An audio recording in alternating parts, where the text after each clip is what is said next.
everyone. Welcome back to Stacey's Corner. I'm Stacie. This is my cat Hannibal. He decided to come and visit with me. I'm going to tell you a little bit more about the City of Bones and where Clary is left off. Clary and Simon had just arrived at Java Jones, where, as they walked in, they see their friend Eric getting ready on stage for his poetry read. So Simon decides to go get some coffee for the two of them, and Clary goes and looks for a seat for them. The only seat that she can find is a love seat towards the back of the cafe. As she's getting ready to sit down, a girl startles her. Uh, a blonde-haired girl startles her and asks her, "Do you know that guy?" And at first she's about to say no, but then realizes she's looking at Simon. And she said, "Oh yeah, that's my best friend." And she says, "He's kind of cute." And wanting to know if he has a girlfriend. And she said, was about to say no, and but the girl says, "Is he gay?" And right before she was going to say no again, um, Simon pops down quickly because his fingers are getting scalded by the hot styrofoam cups of coffee. So as he's sitting there, and she says, "Hey, that girl over there likes you," and he kind of looks at her and in the corner of his eyes, and he's not really interested. And he says, "Well, back to what I was saying earlier about a girlfriend," and she's trying to think of somebody that she thinks that might be good with him, and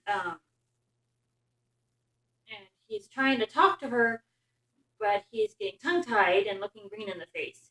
And all of a sudden, Clary hears this like sort of cough, like somebody's trying to stop themselves from laughing, and she looks back and sees Jace wearing the same outfit that he wore the night before, and realizing that, wait a minute, a few minutes ago he was not there, and he gives her a quirky smile and waves. And then he gets up and starts heading to the door. And Simon's wondering what's going on because he doesn't see anything. And she says, "I'll be right back." And abruptly gets up and heads out the door after Jace. And she's thinking that maybe he just disappeared down the alley, but he's actually leaning against the wall, looking like he's talking on the phone. So he is shocked that he was being followed by her and stops as well, and is surprised, and starts talking to her and says, "Hi, Clary," and he, she, "We need you to come with me to talk to Hodge, who is my trainer, because you know about us now." And she's wondering, "What are you?" And he said, "I'm a shadow hunter. We are the ones that go and fight demons and keep the downworlders, who are werewolves and vampires and fairy folk, in line." And she's like, "What? I'm just a normal, ordinary human." And he said, "You're not ordinary. There's something about you because you have the sight, and we need to talk to you to see if you're dangerous or not towards us." And then all of a sudden her phone rings, and he said, "Go ahead, you can answer it." And she answers it, and her mom's on the phone. She sounds scared and says, "Clarice, you need." She said, "I'll be home soon." She said, "No, don't come home. You need to go to Simon, stay with there until I can get to you." And as she's saying this, Claire could hear like a bunch of noise, like something falling heavy and breaking down something. And she's wondering what's going on, and worried about her mom. And Clary's mom just says, "Clary, I love you," and then it goes dead. So, and as Clary's trying to call her mom back, she drops her phone and it breaks. So she reaches for Jace's phone, thinking it's the phone, and Jace said, "That's not a phone, that's a sensor." And so she starts running off down the street to go back to her house, and she thought Jace would be following her, and realized that he isn't. So as she heads back home, she's at her apartment, and right in front of the stairs near her neighbor's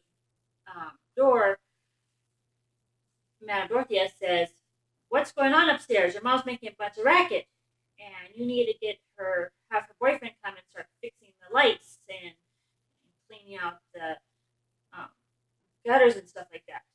So she has had him do that before. So she heads upstairs and realizes the door is ajar. And as she's in, she doesn't see anything different at first. Um, but when looks around, she sees that there's pillows been torn open on the cushions of the couch, and all of her mom's pictures are slashed with a knife, and everything's turned upside down, like somebody's searching for things. And she's wondering, why wouldn't a robber just take the wallet, because her mom's purse was right there by the door, or the TV, or the nice laptops that were on the table. So she's wanting to call the police, but she wants to make sure her mom's fine because the house is trashed. So she goes towards the kitchen, and she's not in there. The drawers are open and everything's spelled out. And then she heads to her mom's room, and it looks pretty decent, like nothing's been touched, but her mom's not there either. And all of a sudden, she hears this thud, like something fell, and this slithering noise. And as she slowly turns around, at first she doesn't see anything in the doorway until she looks down, and she sees this long black creature of some sort that has a tail with a tip, like a scorpion tip. And he started hissing at her and getting closer, and he prances like he's going to prance at her, and she dodges and tries to grab for the first thing that she can find in the room to throw at him to try and see if that would get him to go away or whatever. That doesn't happen. It just causes him to lunge at her and knock her down and pins her against the wall. And she feels vibration in her pocket and realizes it's that sensor thing that she took from Jace. As the creature tries to lunge or bite her, she sticks it into his mouth. And the creature falls off of her and lays on its back and starts going into convulsion. And so she thinks it's safe to get up and go, so she starts running. Well, right before she runs, she gets a stabbing pain in the back of her neck, and everything is dark. And then when she wakes up, Jace is over her, trying to bandage her up. She's on the ground in the backyard of her mom's apartment, and she's wondering why she has a stinging thing. And Jay said that she got stung by the creature. Luckily, it was halfway dead, so it didn't give her the full effect of the sting. But she needs to get to the institution to get so she doesn't die, because she's going to die in an hour if she doesn't get help for the poison that's inside of her. And she hears in the background police car, and he said that might not be the police car because demons can disguise themselves as humans, making them look like they're human. And so he said, "Can you get up?" And so she said yes. So she tries to get up, but then all of a sudden her world starts getting dizzy and falls against him. And she turns and sees a police officer coming towards her, and realizes that the hand that's holding a flashlight looks like a skeleton and pointy long bones at the tips for fingernails. And he said, "I told you, demons can hide themselves, making them look like humans." So he takes this steel, which is like a crystal, and starts drawing on her arm. And she said, "What is that?" And he said, "I'm going to hide you. It's going to make you invisible to other things to protect you until we can get you to the institute." So that happens, and she kind of passes out, and he's carrying her, and she thinks that she can see him, but the only thing she can see is the stars, and then it goes black. So that's all I was able to read today. I hope you enjoyed it. Hope to see you again tomorrow for some more of the story.